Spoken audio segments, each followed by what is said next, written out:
എടി മറ്റവളെ ഷെഫീന ബീവി എടി മറ്റവളെ സൗകര്യമില്ലടി KHDC ഫിറോസ് തന്ന വീട്ടിൽ നിന്ന് ഇറങ്ങാൻ. നീ ഒന്ന് ഇറക്കി കാണിക്കടി. നീ പെണ്ണാണെങ്കിൽ എന്നെ ഇറക്കി കാണിക്കടി.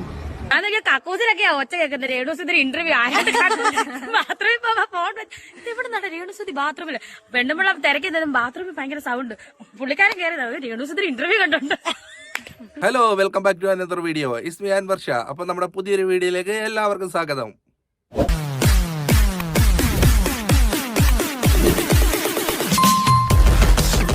പ്രിയമുള്ളവരെ, അങ്ങനെ ഒരുപാട് നാളുകൾക്ക് ശേഷം ഞാൻ വീണ്ടും രേണുസുതിയുടെ ഒരു വീഡിയോ ആണ് റിയാക്ട് ചെയ്യുന്നത്. കാരണം മറ്റൊന്നുമല്ല, ഇവര് ഒന്നുമല്ലാതിരുന്നൊരു കാലം ഉണ്ടായിരുന്നു. ഈ രേണുസുതി ആരാണെന്ന് ആർക്കും അറിയാത്തൊരു കാലം. ആ കാലഘട്ടത്തിൽ സുതി മരിച്ചതിന് ശേഷം അവരെ ഒരുപാട് പേര് സഹായിച്ചു. അവർ സോഷ്യൽ മീഡിയയിൽ വളർന്നു വന്നു. ഇപ്പോൾ ഇതാ അന്ന് സഹായിച്ചവർക്കെതിരെ തിരിഞ്ഞിരിക്കുകയാണ് ഈ രേണുസുതി. നന്ദികേടിൻ്റെ ഉത്തമ ഉദാഹരണമായി മാറിയിരിക്കുകയാണ് ആര്? രേണുസുതി. ഇപ്പോൾ അവർക്ക് സോഷ്യൽ മീഡിയയിൽ നല്ല സ്റ്റാഡമുണ്ട്. അതുമാത്രമല്ല, ബിഗ് ബോസിലൊക്കെ പോയിട്ട് വന്നതിന് ശേഷം അവരെ അഹങ്കാരം ഒരുപാട് കൂടിയിട്ടുണ്ട്. അവർക്ക് വീട് വെക്കാൻ വസ്തു നൽകിയ ഫാദറിനെ ഉൾപ്പെടെ എല്ലാവരെയും കളിയാക്കിക്കൊണ്ടുള്ള ഒരു വീഡിയോ ഞാൻ കാണാനിടയായി. അതാണ് നിങ്ങളോട് പങ്കുവെക്കുന്നത്. ആരും സ്കിപ്പ് ചെയ്യല്. മാക്സിമം വീഡിയോ ഫുള്ളായിട്ട് കാണുക, കമൻറ്റുകൾ ചെയ്യുക നിങ്ങളുടെ അഭിപ്രായങ്ങൾ. അപ്പം നമുക്ക് നേരെ വീഡിയോയിലേക്ക് പോകാം. എടി മറ്റവളെ ഷെഫീന ബീവി എടി മറ്റവളെ, നിനക്കെന്നെ മറ്റവളെന്ന് വിളിക്കാമെങ്കിൽ എനിക്ക് നിന്നെ മറ്റവളെന്ന് വിളിക്കാം. പിന്നെ സൗകര്യമില്ലടി KHDC ഫിറോസ് തന്ന വീട്ടിൽ നിന്ന് ഇറങ്ങാൻ. നീ ഒന്ന് ഇറക്കി കാണിക്കടി. നീ പെണ്ണാണെങ്കിൽ എന്നെ ഇറക്കി കാണിക്കടി. നീ കൊറേ നേരമായല്ലോ നീ എനിക്കിട്ടോ ഉണ്ടാക്കാൻ തുടങ്ങിട്ട്. നീ ആരാന്നടി നിന്റെ വിചാരം? എടി സൗകര്യമില്ലടി അവിടുന്ന് ഇറങ്ങിത്തരാൻ. നീ കൊണ്ട് കേസ് കൊടുത്തന്നെ ഇറക്കടി. അച്ഛൻ അതിനെ സപ്പോർട്ട് നല്ലത് വരട്ടെ, മുന്നോട്ട് നീങ്ങിക്കൊള്ളാനാണ് അവളടുത്ത് പറയുന്നത്. ഞാൻ ഇന്ന് നാളെ വീട്ടിൽ ചെയ്യല്ലേ പാപ്പോട്ടെ. കാണുന്ന കാര്യമില്ല, നമ്മുടെ മുറ്റത്ത് നിന്ന് അച്ഛന്റെ വീട് അപ്പുറത്താണ്. അയ്യോ, വീഡിയോക്കാരെന്ത് ചെയ്യും? എന്റെ മുഖം കാണാതെ ആർക്കും അല്ലേ ഒരു. ഞാനൊക്കെ കക്കൂസിലൊക്കെയാ ഒച്ച കേൾക്കുന്നത്. രേണുസുതി ഇന്റർവ്യൂ ആയിട്ട് ബാത്റൂമിൽ ഫോൺ ഇവിടെ നട രേണുസുതി ബാത്റൂമില് പെണ്ണുമ്പിള്ള തിരക്കുന്നതും ബാത്റൂമിൽ ഭയങ്കര സൗണ്ട്. പുള്ളിക്കാരൻ കയറിയത് രേണുസുതി ഇന്റർവ്യൂ കണ്ടുണ്ട്. ബ്ലോഗ് ചെയ്ത ശ്രീ എനിക്ക് പിന്നെ എന്താ പറയും, അയ്യോ ബിഷപ്പ് കൊണ്ട് പരാതി വരെ കൊടുത്തു. പിന്നെ ഇപ്പൊ ഏറ്റവും വലിയ വിറ്റെന്താന്നറിയാവോ? രേണുവിനെതിരായും എനിക്കെതിരായും ആര് വീഡിയോ ഇടുന്നു ആ വീഡിയോയുടെ ആദ്യത്തെ കമന്റ് ആരുടെയെന്നറിയാവോ? Oh Jesus. ഞാൻ അന്നേരം കയറി ചോദിച്ചു, അച്ഛന് വേറെ ജോലി ഇല്ലേ അച്ഛോ? ഈ രേണുവിന്റെ മോശം പറയാ എന്നെ മോശം പറയാൻ ചെയ്യുന്നവരുടെ താഴെ പരിസരത്ത് എന്നിട്ട് ന്യായത്തിന്റെ കൂടെ നിന്നല്ല ഈ ചേച്ചിയുടെ മോനെ പറഞ്ഞിട്ട് ആ റൗണ്ട് ചെയ്തിട്ടതിനും അച്ഛൻ അതിനെ സപ്പോർട്ട് ചെയ്യുന്നു. നല്ലത് വരട്ടെ, മുന്നോട്ട് നീങ്ങിക്കൊള്ളാനാണ് അവളടുത്ത് പറയുന്നത്. ഞാൻ ഇന്ന് നാളെ വീട്ടിൽ കാണുന്ന കാര്യമില്ല, നമ്മുടെ മുറ്റത്ത് നിന്ന് അച്ഛന്റെ വീട് അപ്പുറത്താണ്. ഞങ്ങൾ ഇങ്ങനെ കാണും, അവിടെ നിന്ന് കാണും, ഞാനിവിടെ നിന്ന് കാണും. അല്ലേ അച്ഛാ? എന്നിട്ട് പറയുന്നത് ധൈര്യമായിട്ട് മുന്നോട്ട് വെക്കോ, ഞങ്ങളൊക്കെ പുറകിലുണ്ടെന്ന്. ലക്ഷം പിന്നാലെയെന്ന് അച്ഛൻ പറയും. അവിടെ തിരിഞ്ഞു നോക്കുമ്പോ ആരും കാണത്തില്ല. അതുകൊണ്ട് അച്ഛൻ മര്യാദയ്ക്ക് പ്രാർത്ഥിച്ചിരിക്കും. ഞാനതാ പറഞ്ഞത്. ഇപ്പൊ ഒരു വീട് കൊടുത്തത് കാണിച്ചു. അതിനകത്ത് ഞാൻ നല്ല രീതിയിൽ കമന്റ് ഇട്ടു. അയ്യോ, ആർക്കോ കൊടുത്തു. അപ്പൊ ഞാൻ പറഞ്ഞ് അച്ഛൻ കൊടുത്തതോ കൊടുത്തു, ഇനി ഇത് ഞാൻ കൊടുത്തയാണേന്ന് പറഞ്ഞ് സോഷ്യൽ മീഡിയയുടെ മുന്നിൽ വരല്ലേ അച്ഛോ. അച്ഛൻ്റെ അടുത്ത് സ്നേഹം ഉള്ളതുകൊണ്ട് പറയുവാണെന്ന് കമന്റ് ഇട്ടിട്ടുണ്ട്. സത്യമാണ്, നമ്മളൊരു ദാനം ചെയ്ത് അത് സോഷ്യൽ മീഡിയയിൽ വൈറലുമായി. പിന്നെ അതിന്റെ പുറമെ നടന്ന് ഇതാക്കരുത്. അതേ ഇടുന്നവരുടെയൊക്കെ വ്ലോഗിന് താഴെ വന്ന് കമന്റ് വിട്ട് ആ വില കളയരുത്.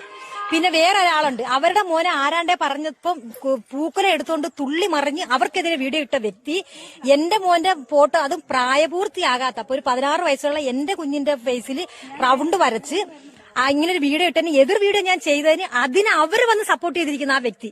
അപ്പൊ ഇവരുടെ വ്യക്തിത്വം എന്താണെന്ന് ആലോചിച്ച് നോക്കിയേ. രേണുസുതിയുടെ ലേഡി ഗുണ്ട. രേണുസുതി ശമ്പളത്തിന് കൊടുത്തേക്കുന്ന ലേഡി ഗുണ്ട.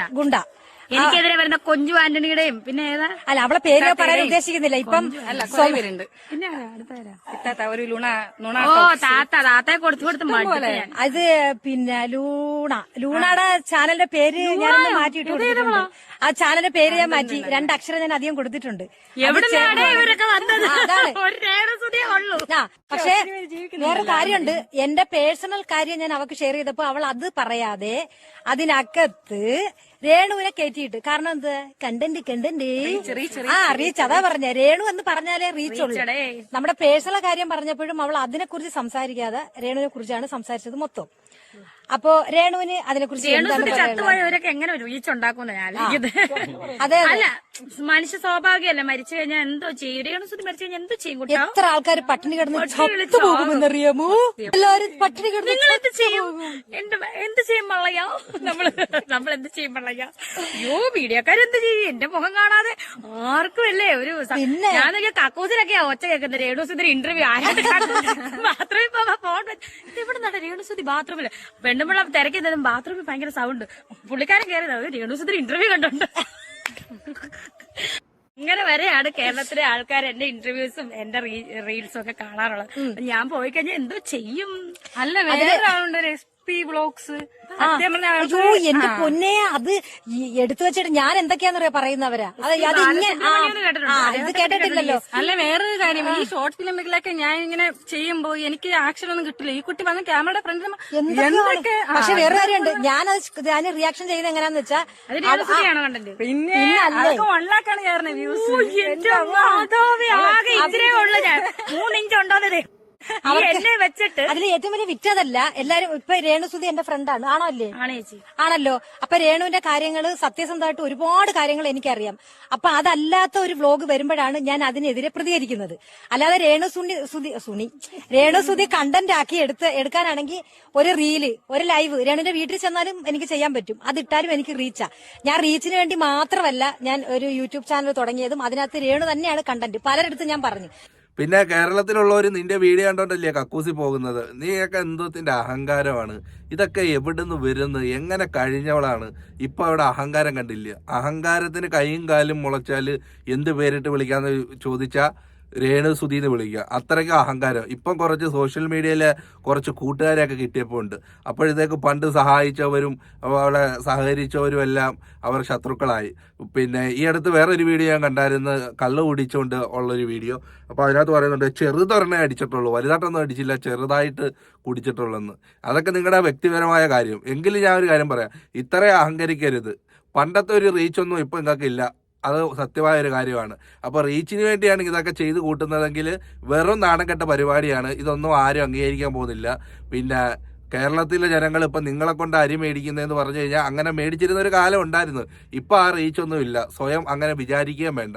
അപ്പോൾ നമുക്ക് എന്തായാലും വേറൊരു വീഡിയോ ആയിട്ട് വീണ്ടും കാണാം. അതുവരേക്കും എല്ലാവർക്കും ബൈ. നമ്മളെ സപ്പോർട്ട് ചെയ്യാൻ വേണ്ടി ചാനൽ ഒന്ന് സബ്സ്ക്രൈബ് ചെയ്യുന്ന കാര്യം പരിഗണിക്കുക. അപ്പോൾ താങ്ക്